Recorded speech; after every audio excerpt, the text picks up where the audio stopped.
पहला देखिए जो क्वेश्चन है, अगर हम में वाक शक्ति ना होती तो क्या होता। अगर हम में वाक शक्ति ना होती तो क्या होता।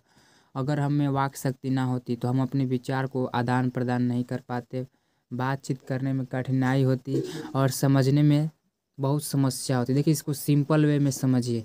अगर मान लीजिए आप में बोलने की क्षमता नहीं है तो आप गूंगे हो गए तो दुनिया की भाषा क्या समझ में आएगी, कौन क्या बोल रहा है। आप अपनी फीलिंग को बाहर नहीं रख सकते, ना दूसरे के फीलिंग को समझ सकते हैं। तो उसी प्रकार है कि अगर हम में वाक शक्ति ना होती तो अपने विचार को ठीक से आदान प्रदान नहीं कर पाते, बातचीत करने में कठिनाई होती और समझने में और संपर्क करने में बहुत समस्या होती।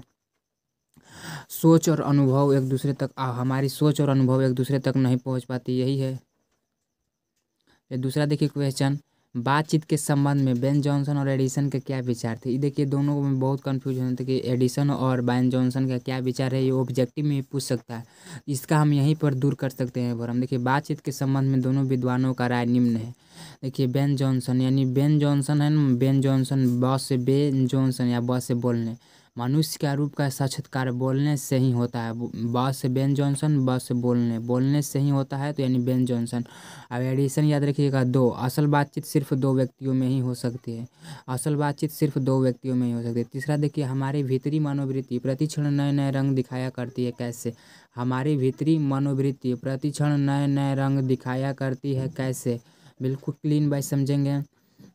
ये व्याख्या वाले क्वेश्चन है। हमारी भीतरी मानसिक हर पर बदलती रहती है, यानी हमारी भीतरी मानसिकता हर पर बदलती रहती है। जैसे हमारे विचार और भावनाएं समय समय पर अलग अलग रूप में सामने आते हैं। कभी खुशी तो कभी गम, तो कभी दुख, कभी उत्साह जैसे भावनाएं होते हैं। तो इसी प्रकार से हमारे एक पल अपना मन बदलते रहता है। हमारे हर एक पल अपना मन बदलते रहता है। इसको देखिए सिंपल में समझिए। हमारी भीतरी मानसिकता प्रतिक्षण नए नए रंग दिखाया करती है। जैसे हमारे विचार, कभी सुख तो कभी दुख, तो कभी ये खेलने का मन तो कभी वो खेलने का मन, कभी क्रिकेट करने का तो कभी पढ़ने का, कभी ज़्यादा सोचने का, कभी कम सोचने का। इस प्रकार से उत्साह बदलते रहते हैं। तो वही ये पूछ रहा है कि कैसे। तो इसी प्रकार से कि हमारी भीतरी मानसिकता हर एक पर बदलती रहती है। जैसे हमारे विचार भावनाएं समय पर अलग अलग रूप में सामने आते हैं। कभी दुखी, कभी सुख, उत्साह जैसे भावनाएं, कभी उत्साह, कभी निराश, जैसे इसी प्रकार से भावनाएं हमारे आते हैं। चैप्टर 1 से 3 क्वेश्चन लिए थे, तीनों इंपॉर्टेंट था। 6 क्वेश्चन में से 3 क्वेश्चन। अब देखिए चैप्टर 2 से 2-3 क्वेश्चन लिए हैं बस। यह सुनते ही लाना सिंह की क्या प्रतिक्रिया हुई। कल देखते नहीं यह, यहाँ पर यह मान लीजिए, यह रेशम से काढ़ा हुआ सालू। यह शब्द सुनते ही लहना सिंह की क्या प्रतिक्रिया हुई। शब्द कौन सा? तो यह शब्द कल देखते नहीं यह रेशम से काढ़ा हुआ सालू। यह शब्द सुनते ही लहना हो गया यहाँ पर, हाँ टाइपिंग करने में छूट जाता है। यह शब्द सुनते ही लहना सिंह पर वज्रपात सा होता।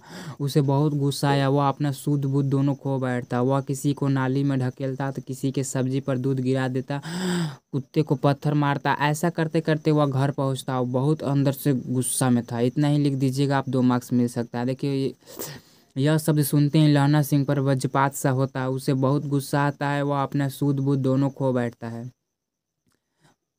सूद बूद दोनों खो बैठता है। वह किसी को नाली में ढकेलता है तो किसी के सब्जी पर दूध गिरा देता है, कुत्ते को पत्थर मारता है। ऐसा करते करते वह घर पहुंचता है। ऐसा करते करते वह घर पहुंचता है। अब देखिए जाड़ा क्या है। मौत और निमोनिया से मरने वाले को मुरब्बे नहीं मिला करते। कैसे? PDF हम प्रोवाइड कर देंगे, आप लोग केवल सुनिए। देखिए इस कथन का आश है कि जो लोग जीवन से कठिनाई जैसे मौत या गंभीर बीमारी जैसे निमोनिया का सामना नहीं कर सकते, उनके या उन्हें जीवन के आनंद जैसे मुरब्बे, यहाँ पर मतलब आनंद यानी मुरब्बा का प्रतीक हुआ है। मुरब्बे को सुख सुविधा का प्रतीक है, नहीं मिल पाता। मुरब्बा जो है वहाँ पर सुख सुविधा का प्रतीक है, वो नहीं मिलता है। देखिए क्वेश्चन का देखिए अर्थ समझिए।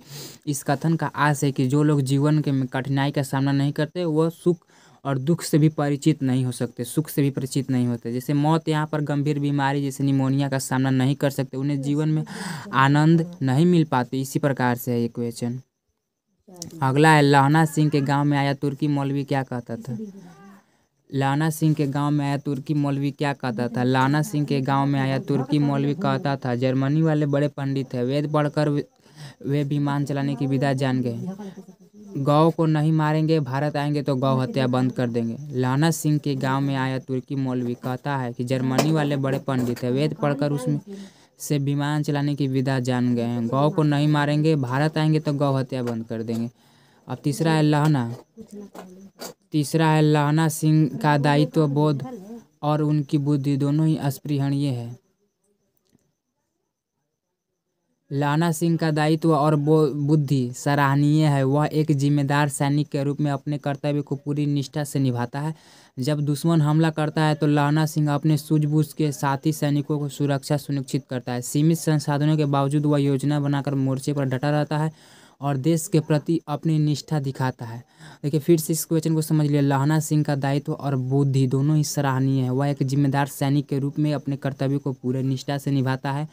जब दुश्मन हमला करता है तो लाना सिंह अपनी सूझबूझ के साथ ही सैनिकों को सुरक्षा सुनिश्चित करता है। सीमित संसाधनों के बावजूद वह योजना बनाकर मोर्चे पर डटा हुआ रहता है और देश के प्रति अपनी निष्ठा दिखाता है। तो ये जो इम्पोर्टेंट क्वेश्चन थे चैप्टर 1 और चैप्टर 2 से, चैप्टर 1 एंड चैप्टर 2 से दोनों आज की इस वीडियो में यहीं पर ख़त्म हुए।